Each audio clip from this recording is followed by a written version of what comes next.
có xe nó đấy bây giờ tổng nó có một xe luôn chắc có một xe là kiểu lưng cầu luôn nó đóng với cửa luôn đấy xe nó bây giờ tổng luôn xe này nó bỏ xe toàn để lấy chơi này bây giờ xe là cửa luôn này ô này thì trang khẩu được xe xe là cửa luôn này muốn đặt có xe là cửa luôn tháo từ này áo từ lỗ thả từ nó rồi chị bó ơi ở tầng từ đó này nó xe được ra đồ trong cô khơi này ông một ít lắm ổ môn giáp lắm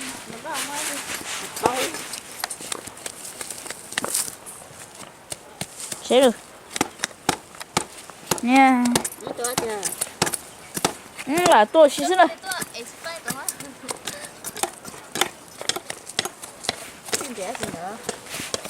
làm chế xí này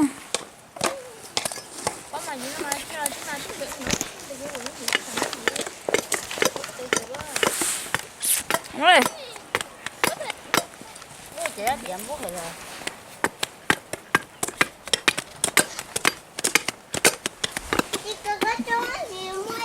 rồi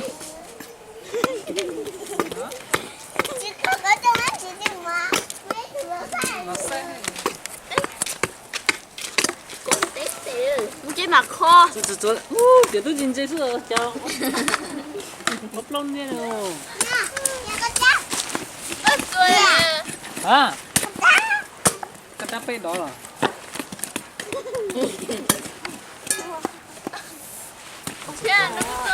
cái này vót chỗ đó à cái này to con nữa theo con cứ chỉ từ dưới thân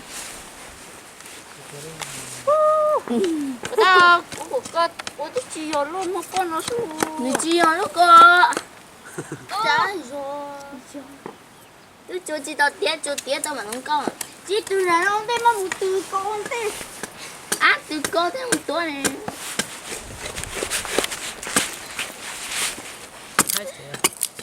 nhà cái này từ con thế một tuổi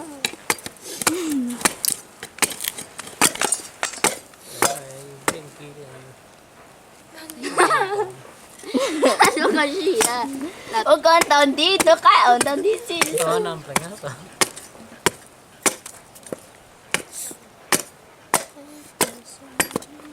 Cái đất gì á chắc có một tối nào tối đã đuốt tối thế rồi nó cũng đã chịu hàng cái này này ngon nữa nó bảo rồi đổ bụng mới lên hả?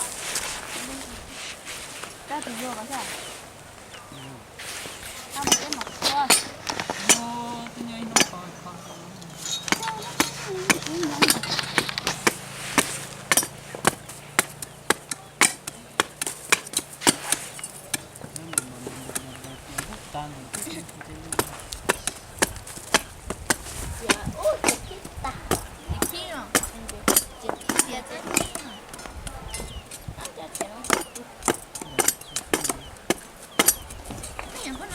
Một đất không từ ta đất gì đất không qua nó là chua qua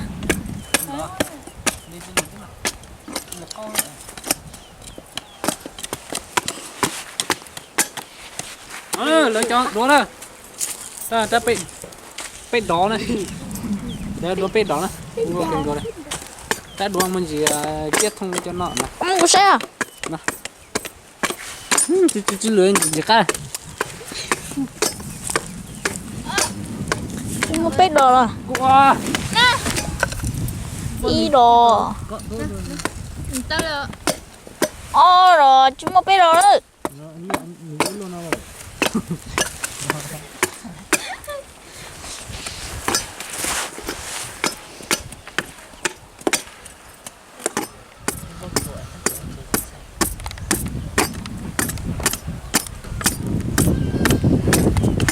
chuyện nó nữa chỉ muốn lựa chỉ có qua đi rồi đi ở trên này quá chiều đi nè sao từ luôn tiền trên tao cũng chắc bỏ ra sao từ luôn bốc qua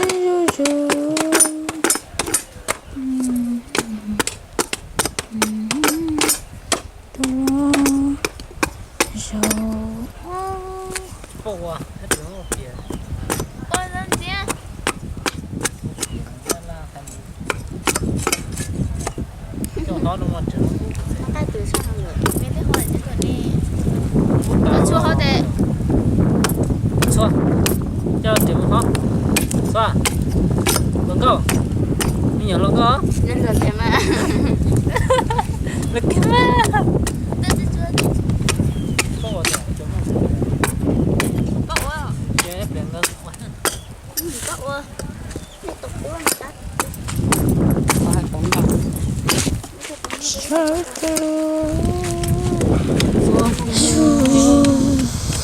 mua đồ tá luôn con tàu rất là đúng không đúng không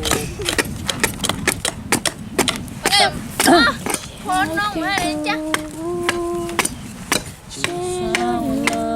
chắc có tao qua hả chắc có tao qua chắc nó chắc nó tao con á ta ở bên nông của tôi tới con á bữa dậy cả ở bên nông của cho ra tôi tới con cả cả mà thôi Kan di to besi deh. Tetap. Otome sundi. Sao? Trời.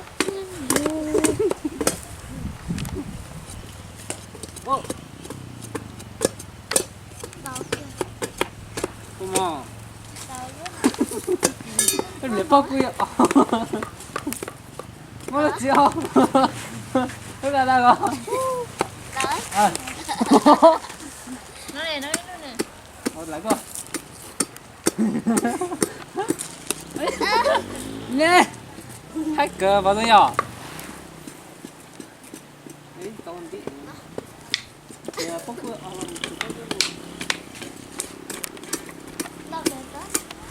đi mua giòn gì này. Xin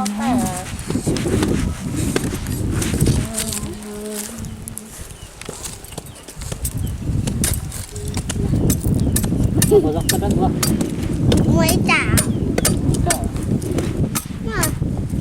Chắc ngồi tập con chưa? Thôi giờ tổ mang à.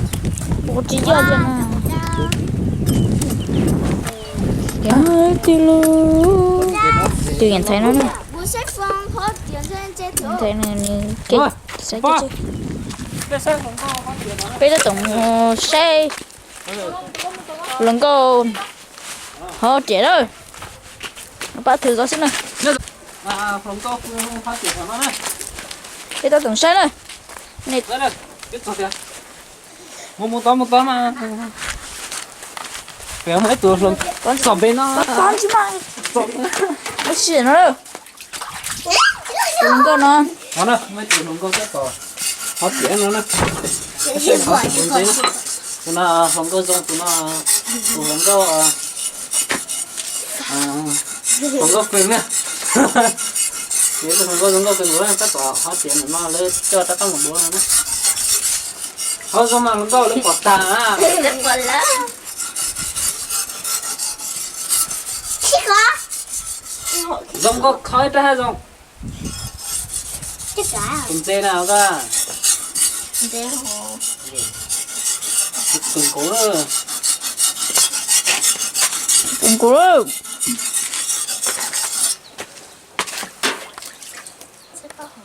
Vâng á.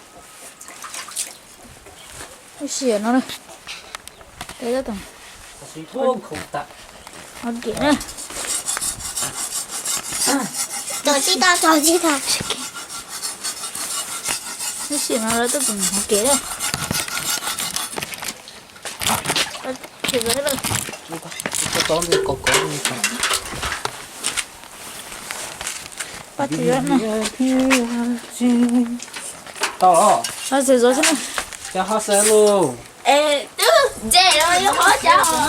nó tả đây lỡ là Tả nó xe à. để từ Đây đó là con một đũa đây. Có chuyện quá. Một đũa đây. Có đâu? nó sẽ đây lấy con tiền tao nó lên đây sẽ chuyển trên này Phần lù thế này. Với chuyện đũa mà vô ốp chất tỉa xuống đi tung lên nó. Nó chất tỉa nó. Lo thiên dịch của nó này. Ta là lỡ sẽ đây cho nó đun đấy cho nó chạy cỡ đó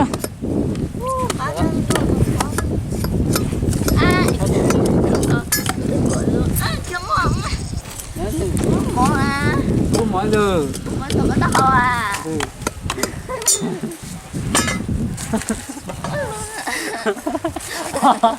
Lúc xuyên nó nữa bây giờ luôn có tao từ to rồi đó nữa nó từ phong gì to Lúc xuyên gì á. xí Đó chỉ mong phải nói gì thế.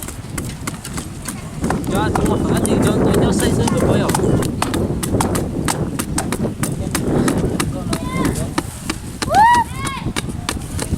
Ba cái tên. Hả?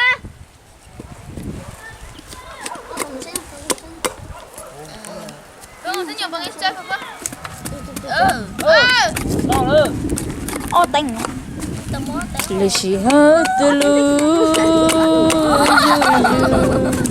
Ô thế thì nhớ chẳng có nhớ. chưa một lúc tanh là tiếng một số sao công xây nhưng mà phải có luôn lì xì hơi từ lu dê dê dê lì xì hơi từ con nó tao tổng mua đó Ô cho bao nhiêu. một xây nhưng mà đi học một xây nhưng mà tao tổng mua sao nhiều đó từ con nó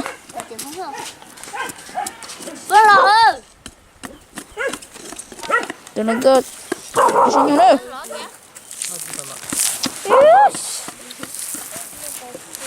Bắn rồi. Bắn rồi, cô tấn đi, cái tấn này bắn rồi. Cái tấn này bắn rồi. Sẽ là tụi mình nó rồi. Tao tới con gấu rồi. Chỉnh nó thế rồi. Sẽ đây. Nó mồ sẽ nhiều nữa.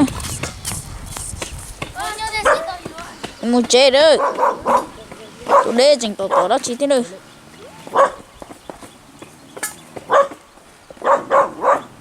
Xe này lỡ được.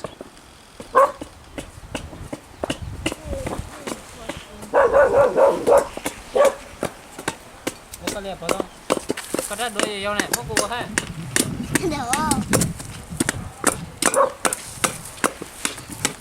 Đi xì hơi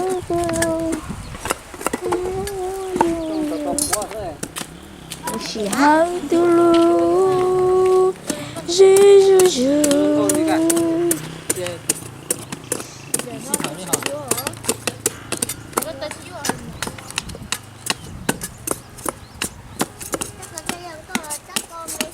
chơi tuần sẽ chỗ đuối nữa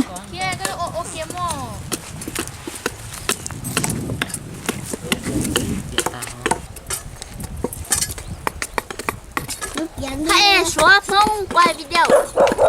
Lần đầu test quay movie. đi xì nó nè Nó xỉa lên đấy. Mà hãy xỉa nó bây giờ tặng thay màu vị cho đây chân Nè bắt đầu chúa. con xài luôn non là tao tổng chơi đó nữa giờ lần từ sẽ cũng ra kênh video nó thì ban nè luôn còn muốn nhớ là nhớ sợ YouTube nữa Không phải mình. Chị cũng chỉnh. đó này bắt say nữa rồi ạ Chị mà phụ con cái nhận sai nó rất hay luôn cái nữa Ôi giời ơi. này con dê cái thế đấy cứ xí hai tư Dòng con mình bắt đầu nó. cái bia tụi nó có đó chụp có chim mong cái nọ Nhưng mà cũng chỉ cái này. cho một có tôi sẽ lấy của đuôi nhá trong đời có chơi xếp cùng cô nó thì ở bên tụi mình sẽ rất là lớn lực ta chưa bây người ta nó sẽ hết suy nó sẽ là bây giờ nó bị cho là sau khi nó cứ nữa tụi nó có dùng mình cần có tới thì thằng đó cần nó rồi dùng nó bảo nó bay lùa tụi nó có lòng cần có ta tỏ chuột đua giờ cháu chưa biết cháu tôi giờ ta tỏ bạn đua rồi một lần đầu tuần là họ tàu đầu đi ở cái là lúa xiên này Kìa có sẽ hai cô luôn à. đúng không sao biết cho cuối tuần đó con tàu đi à Chị cả. cả mà có bao nhiêu cô đúng không bao nhiêu cô Nhìn mình đây chứ. nhớ mấy xưa sao biết cho bố cản đó cuốn tàu đi bố cả sao tôi đi nào à bố cả đúng không lần cơ giống à Tập bây giờ cú tuần thằng con đầu đi nè. Tập bây giờ cú cho con một tạt ta la nó ta la á. Có. Nghe mới có nè. Ủa đây có gì chắc phải nhiều mù. Cú cho con mù là có. Cú cho con tạt ta la. Dạ. Cho mù nó không nồng. Cú cho con mù nó không nồng chưa? Cú nhìn nhẹ con này. Có. Rồi. Cả kia mà. Nó lấy chỗ đôi ép tập bây giờ qua tuần nó con đó.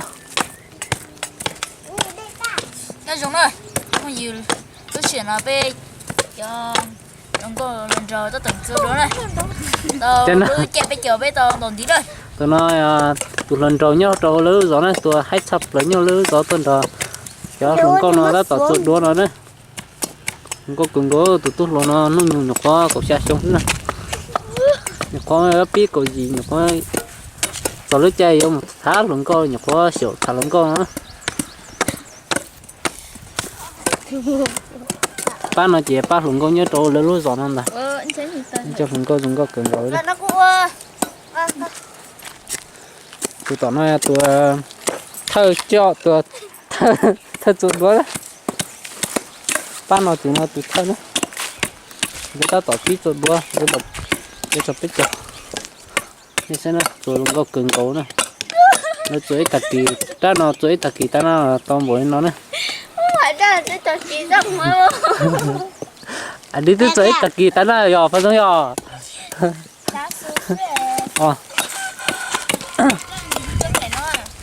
tạt kỳ nó chỗ lót ra nữa ta tạt kỳ ta trồng tu nhiều quá ta tôm bổi bổi cái vô lót ta nó lót nữa ta nó lót ta chỉ số lót Tao kia một chân tao bóp vậy. chú đấy lửa xì hơi từ lo dễ ru bây giờ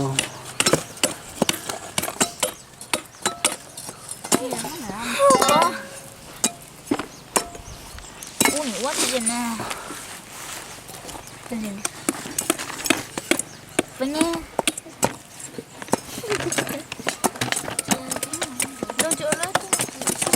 lửa xì hơi con là cái tiền gì chế độ có cái tên mà gió lên Chưa có. lửa xì hơi từ lo Cái chỗ của dễ cái ru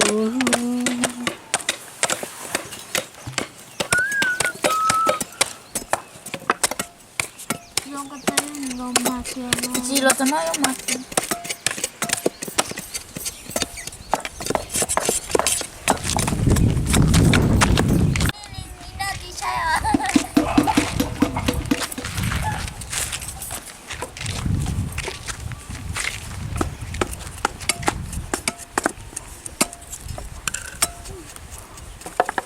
cho lên mà có sao ta rồi tụi con à cho ta kỳ ta nó cho ta rồi nhất không tiếc cho xe lần đầu ta tỏ nhau non rồi nhớ lót lần đầu nhớ tao tại lần đầu lỡ lệ sắp rồi dạ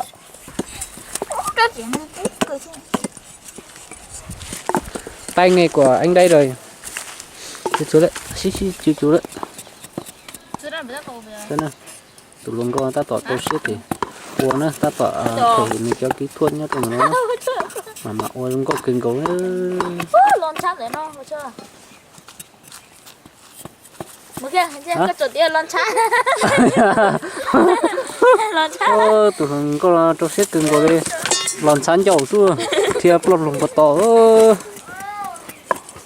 ô mày cơ ô cha rồi có cha rồi mình thấy có trò xe rồi đó chưa có từ giỏi có trò có ô tụi mình phải nó đừng cho trò xe mình từ giỏi sẽ tròn đi chả xe trò chả rồi làm sao đó Chị lo. sao ô tụi mình nó ra mùa rồi xe ít bị trò sao mình thấy cái lớp rồi là có sao ôn cho mua chị cái gì Nè cái đó mà phun nó lên trong cô Đấy, buồn nó nè.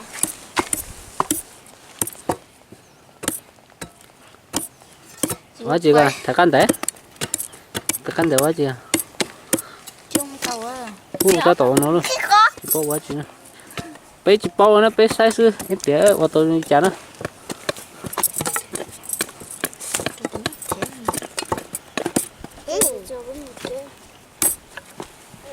cái từ giờ đây làm như thế Con mình chết phải biết mình là tiền chắc khá nên nó mất.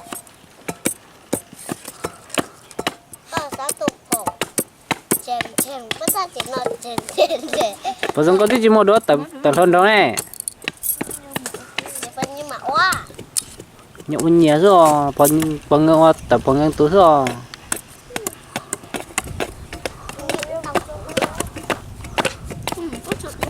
có gì đó lần đầu mới xí rồi có gì đó cũng ta la rồi cả ta la chỉ cái đùa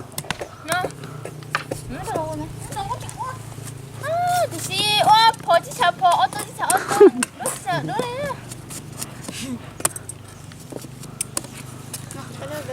lỏ á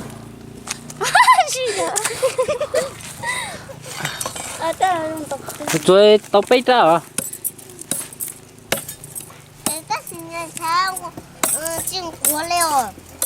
không có đi mà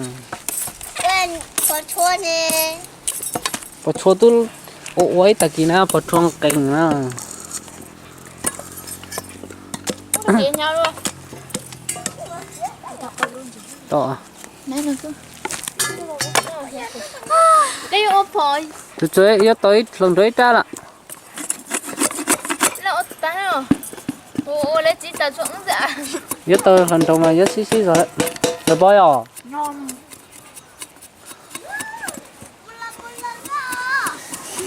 Nó trên đã rồi.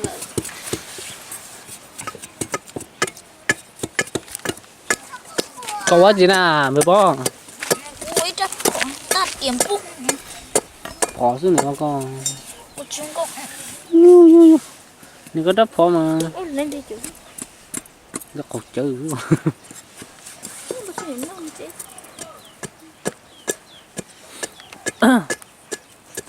有时海的头，结束如一首那首的歌。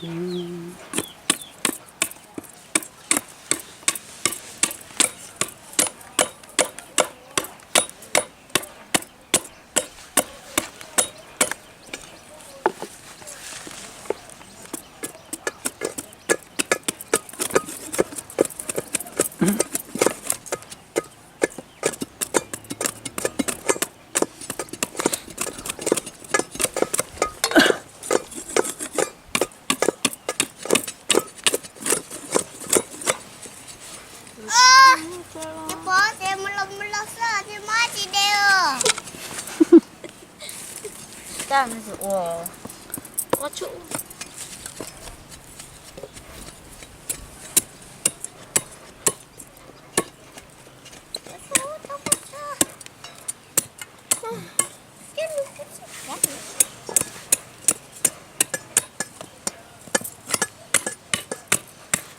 那就果龟今年呀，没包个果子。Nhắn của nó.太Cái đó sẽ là số số mất bởi dân gì?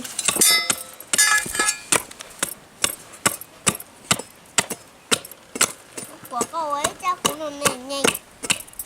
Mấy một cô có tôi chị quay có tàu hay đi từ lớp lần rồi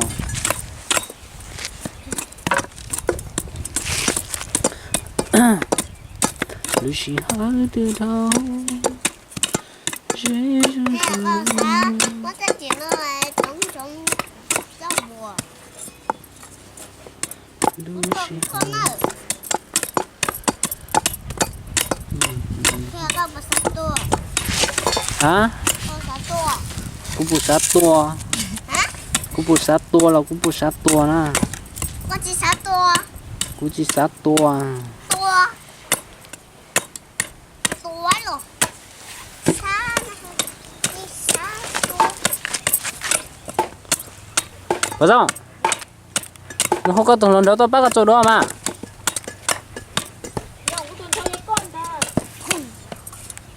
đi nào cô có tụi lần đó á cô có tụi lần đó á có bây giờ nhìn kia cô bắt cái chỗ đó cái gì phân chưa được cô bao thế mà cô chỗ đó không có thể có bây giờ nhìn mà nhìn cô bắt cái chỗ đó cho biết chọn hai lần đó hay chỉ là làm một xin à nhỏ rất nhỏ nó bây giờ tôi có cho thì số tôi có tổ thì tôi biết chơi cũng mà thôi cũng một ta la thôi chỉ cho đó là trong nhỏ tôi chơi cả đấy tôi biết chơi của tôi mới trăm một rồi rồi cái chiếc của mình chơi của anh cho con này lưới mất của cha còn nhà mấy phía có hai nhà in hay luôn à nhà in thuần ô bác cứ ta mất bác cứ cho đỡ chế phong con ta vừa kia ta cho lột trên mắc cái lú ôi con cho lúa bé chín thôi đừng biết chơi đua lấy chỗ đó đua trong góc thế con chỉ xem mà ít chơi thì linh nhàn nữa bây giờ dùng kỳ chưa gì nhớ sao chịu có tiền lên mặt chỉ có lần chơi thiện hiện tại nếu tôi trồng họ tàu thì đang gì không thì thiện con hả khó chứ không biết chả tao đâu biết chuyện này sao tùy nó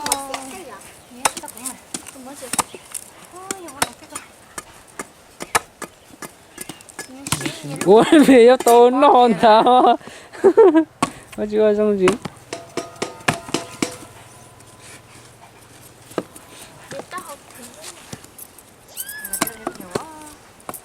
hả cái này thì nó kia thì nó kia hả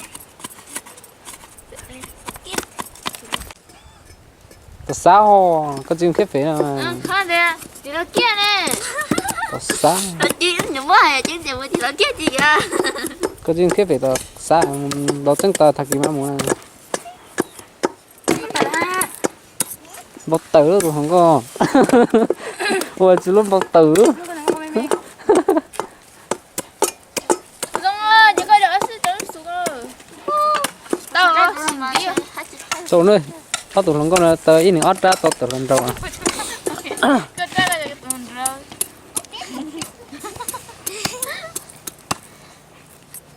Lucia những nó có chụp bao ô liều không ăn đó là có bắt hỏi cái gì không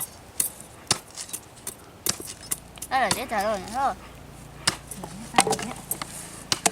cái xin đòn nha nhà tôi thì có loại mình trong cái lọc đấy mình không lọc nó có lỡ chưa nó có cuốn nó có tung bút trên này có biết không nó nó bút trên nhà số à xua này xua số này xua số số xua số này xua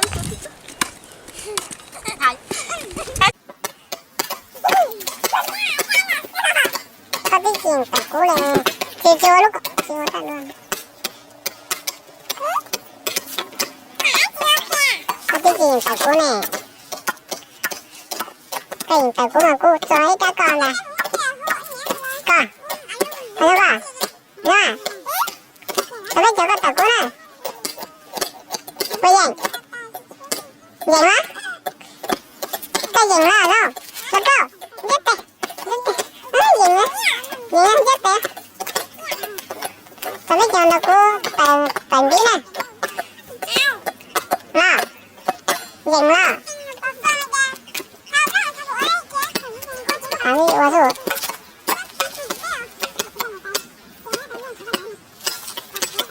Lucy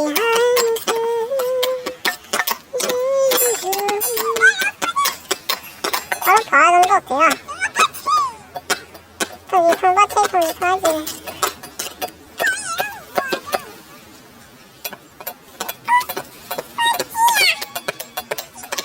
không tự nhiên là kim quan nhưng mà có nghĩ là